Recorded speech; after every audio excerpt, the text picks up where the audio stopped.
एक संसार का सुख है और दूसरा ईश्वर का आनंद है। मनुष्य से भिन्न प्राणी केवल संसार का सुख ही प्राप्त कर सकते हैं, परंतु मनुष्य योनि एक ऐसी योनि है जिसमें जीवात्मा संसार का अधिक से अधिक सुख भोग कर सकता है और ईश्वर का आनंद भी प्राप्त कर सकता है। ईश्वर का आनंद प्राप्त करने के क्या उपाय है, क्या विधि है, वो परमेश्वर ने वेदों के अंदर बताई और ऋषियों ने उसका व्याख्यान किया। अष्टांग योग ऐसी टेक्निक है, विधि है, जिसके माध्यम से मनुष्य ईश्वर के आनंद को प्राप्त करने की योग्यता प्राप्त कर सकता है। जो मनुष्य अष्टांग योग का अनुष्ठान करता है, योगाभ्यास करता है, वह योगी है, वह आध्यात्मिक व्यक्ति है, वह सच्चा धार्मिक व्यक्ति है, वह इस पृथ्वी के ऊपर एक दिव्य आत्मा है, महान आत्मा है। योगाभ्यास करने से, अष्टांग योग का अनुष्ठान करने से जैसे जैसे मनुष्य योग के अनुभव का अनुष्ठान करता जाता है, उसकी बुद्धि का विकास होता जाता है, बुद्धि बढ़ती जाती है और वो अनेक प्रकार की शिक्षाओं को ग्रहण करता है, संसार से सीखता जाता है। और इसके विपरीत जो योगाभ्यास नहीं करता, अष्टांग योग का अनुष्ठान नहीं करता, उसकी बुद्धि का विकास नहीं, उसकी बुद्धि बढ़ती नहीं और वो संसार के पदार्थों से, संसार की घटनाओं से सीख नहीं पाता, कुछ कोई उसकी उन्नति प्रगति नहीं होती। अष्टांग योग में 8 अंग, यम, नियम, आसन, प्राणायाम, प्रत्याहार, धारणा, ध्यान और समाधि। इनमें से जो यम और नियम है वो व्यवहार की शुद्धि के लिए बताए गए। यम नियमों का पालन करने से व्यवहार की शुद्धि होती है। यमों का संबंध समाज से अधिक बताया जाता है और नियमों का संबंध व्यक्तिगत जीवन से अधिक किया जाता है। यम भी 5 है: अहिंसा, सत्य, तस्वीर, ब्रह्मचर्य और अपरिग्रह। अहिंसा का अर्थ है किसी की हिंसा ना करना, किसी को मारने की इच्छा ना करना, किसी के विषय में बुरा ना सोचना, किसी को अन्यायपूर्वक कष्ट देने की इच्छा ना करना, या दूसरे शब्दों में कहें किसी से द्वेष ना करना।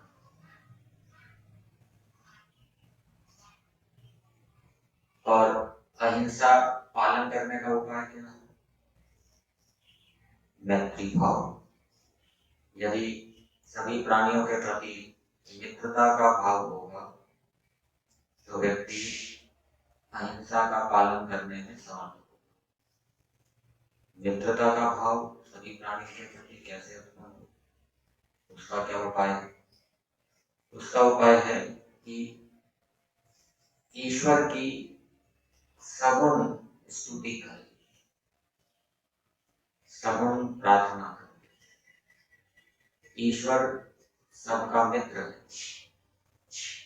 सबका सुख चाहता है, सबकी उन्नति चाहता है, सबका कल्याण चाहता है, किसी की अवनति नहीं चाहता।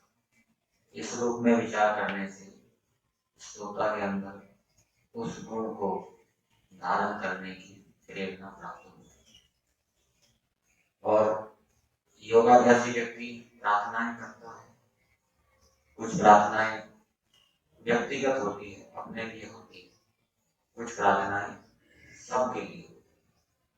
ओम विश्वामी देव सवितर्विहानी पराशुर निर्भद्रम तन्नैवासु, ये प्रार्थना सबके लिए। यम मेधाम देवगण पितृशोपासते दया मामन्ते निर्दय, ये प्रार्थना अपने। जब सबके लिए प्रार्थना की जाती है तो सबके कल्याण की भावना दृढ़ होती है, सबके प्रति मित्रता का भाव उत्पन्न होता है, मैत्री भाव के संस्कार पड़ते हैं, तो उससे फिर अहिंसा के पालन करने में सुविधा होती है।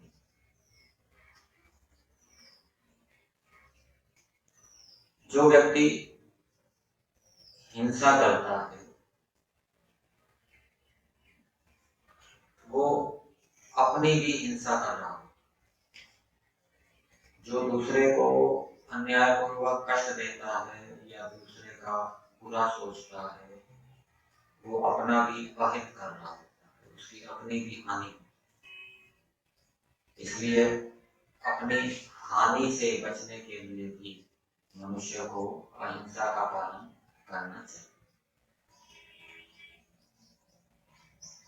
दूसरे व्यक्ति को दुख प्राप्त हो, दूसरे व्यक्ति के विषय में बुरा सोचना क्या होता है कि उसको रोग पड़ जाए, इसको व्यापार में घाटा हो जाए, इसकी धन संपत्ति का नाश हो, इसके परिवार में झगड़ा हो जाए, ये दूसरे के विषय में बुरा सोचना।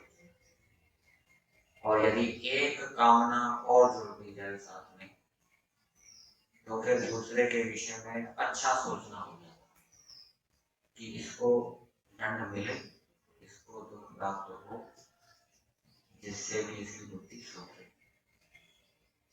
जैसे दंड दिया जाता है, अपराधी को दंड दिया जाता है, बालकों को दंड दिया जाता है, यदि इस भावना से दिया जा रहा है कि ये सुधरे तो वो हिंसा नहीं है, वो क्या है, अहिंसा। तो सामने वाले व्यक्ति को दुख प्राप्त हो केवल इतना ही सोचेंगे, कष्ट आए, रोग आए, तो हिंसा हो जाएगी। तो यदि एक कामना साथ में और जोड़ देंगे कि इसको दुख प्राप्त हो जिससे इसकी बुद्धि सुधरे, ये ठीक मार्ग पर चले, तो वो अहिंसा। तो जो व्यक्ति हमारी हानि पहुंचाता है, हमें अन्यायपूर्वक कष्ट देता है, उसके लिए कामना तो करनी चाहिए, परंतु दो कामनाएं करनी चाहिए कि इसको दुख प्राप्त हो, ईश्वर की ओर से इसको दंड मिले जिससे कि ये सुधरे, तो वो अहिंसा के अंतर्गत आ जाता है। दूसरा यम है सत्य। सत्य किसको कहते हैं? जैसा देखा है, जैसा सुना है, जैसा अनुमान किया है, वैसा मन में और मुवानी में होना, ये सत्य कहलाता है। यदि जैसा देखा है, सुना है, मन में नहीं है, वाणी से तो बोल रहे हैं, मन में नहीं है, तो वो पूरा सत्य नहीं कहलाएगा और उससे उन्नति नहीं होगी। जैसे ईश्वर सर्वरक्षक है, न्यायकारी है, ये सुना है, देखा है, पढ़ा है और बोल भी रहे हैं, लेकिन मन में अभी ईश्वर की न्यायकारिता के विषय में, रक्षक पने के विषय में संशय है, तो ये सत्य नहीं कहलाएगा और इससे आत्मा का ज्ञान बढ़ेगा, आत्मा की उन्नति नहीं। सत्य का पालन करने से दूसरे व्यक्ति उस व्यक्ति के ऊपर विश्वास करते, और जो व्यक्ति सत्य नहीं बोलता, झूठ बोलता है, तो उसके ऊपर विश्वास उसके मित्र साथी भी नहीं करते, बंधु भी नहीं। अहिंसा पालन करने का क्या उपाय बताया था? मैत्री भाव। सत्य पालन करने का क्या उपाय है? सत्यवादी हम बने, सत्य भाषण करें, इसका क्या उपाय है? इसका उपाय है एक तो सत्य भाषण होता क्या है उसका स्वरूप हमें बिल्कुल स्पष्ट हो।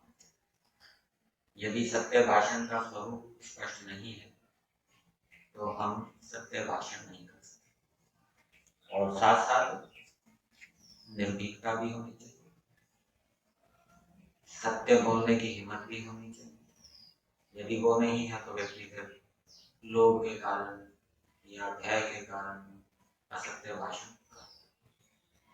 तो सत्य का ठीक ठीक स्वरूप क्या है कि जैसा देखा है, जैसा सुना है, वैसा ही हम वाणी से बोले, परंतु दूसरे को ठगने के लिए नहीं, दूसरे के मन के अंदर भ्रांति उत्पन्न करने के लिए नहीं। और जैसा देखा है, जैसा सुना है, वैसा बोल रहे हैं, लेकिन सामने वाले व्यक्ति को कुछ समझ में नहीं आ रहा, तो वो भी क्या है, सत्य नहीं कर रहा। कभी कभी ऐसा होता है, व्यक्ति की भावना ठीक होती है, सामने वाले व्यक्तियों के मन में भ्रांति उत्पन्न करने की भावना नहीं होती, लेकिन फिर भी यदि उस सत्य को सुनकर सामने वाले व्यक्तियों के मन में भ्रांति उत्पन्न हो रही है, तो वो सत्य भाषण में दोष नहीं कहलाता। अपनी ओर से भ्रांति जानबूझकर उत्पन्न नहीं, सामने वाले सुनने वालों को सुनकर भ्रांति हो जाती है, उनकी अप्रज्ञता के कारण वो रुचि। तो सत्य भाषण का स्वरूप क्या है? जैसा देखा है, जैसा सुना है, वैसा बोलना, पहली शर्त। दूसरी शर्त क्या? जो बोल रहे हैं दूसरे को ठगने के लिए ना। तीसरी शर्त क्या? जो बोल रहे हैं वो सामने वाले के मन में भ्रांति उत्पन्न करने वाला ना हो, उससे हम हमारी ये भावना ना हो कि सामने वाले के मन में भ्रांति उत्पन्न। और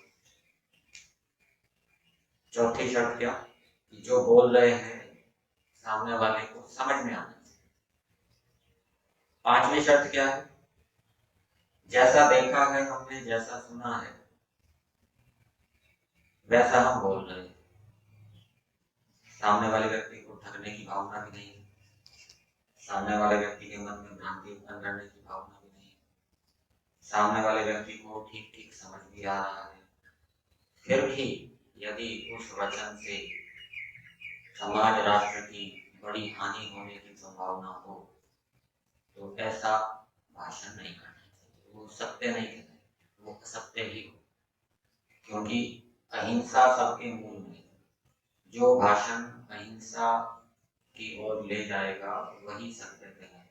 और जिस भाषण के कारण समाज राष्ट्र की बड़ी हानि हो रही है, तो वो जैसा देखा है, सुना है, वैसा बोलते हुए भी, और वंचिता भ्रांता ना होते हुए भी, प्रतिबंधिया ना होते हुए भी, वो असत्य ही कहते हैं, सत्य नहीं। जैसे उदाहरण के लिए किसी सेना के ऑफिसर को शत्रुओं ने पकड़ लिया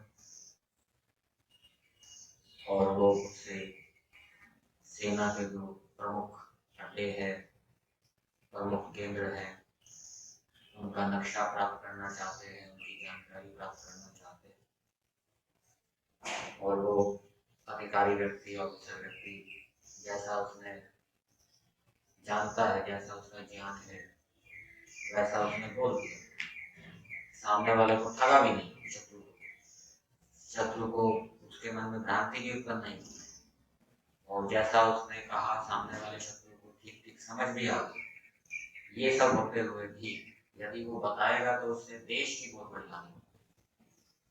तो ऐसा भाषण नहीं करना चाहिए, वो अहिंसा के अंतर्गत ही है, वो असत्य भाषण।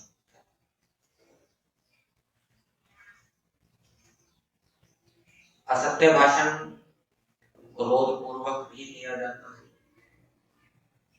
असत्य भाषण लोभ पूर्वक भी किया जाता है, और असत्य भाषण मोह पूर्वक भी किया जाता है। अज्ञानता से भी असत्य भाषण किया जाता है। अज्ञानता से असत्य भाषण का क्या उदाहरण है? कल उदाहरण बताया, कोई अतिथि आया, उसने गलती से अपना नाम कुछ और बता दिया, बालक ने सुना और उसने अपने पिता को कह दिया कि अमुक अतिथि आए। तो बालक को तो पता नहीं, वो तो यही समझ रहा है कि नाम होगा। तो उसने अज्ञानता के कारण क्या है, असत्य भाषण, जैसा सुना वैसा बोल, लेकिन वो असत्य, तो ये मोह के कारण असत्य का शुक्र है। इसी प्रकार से जो हिंसा होती है, दूसरे को अन्यायपूर्वक कष्ट दिया जाता है, वो क्रोध पूर्वक भी दिया जाता है, लोभ पूर्वक भी दिया जाता है और मोह पूर्वक भी दिया जाता है। अज्ञानता के कारण भी दूसरे को अन्यायपूर्वक कष्ट दिया जाता है, जैसे पशुओं की बलि चढ़ाना, लोभ पूर्वक दूसरे को कष्ट देना, लोभ के कारण दूसरे को कष्ट देना, जैसे ये कसाई आदि है, ये पैसे के लिए व्यवहार करते हैं, मांस का लोभ पूर्वक दूसरे को अन्यायपूर्वक कष्ट। तो ये अहिंसा और सत्य के विषय में हमने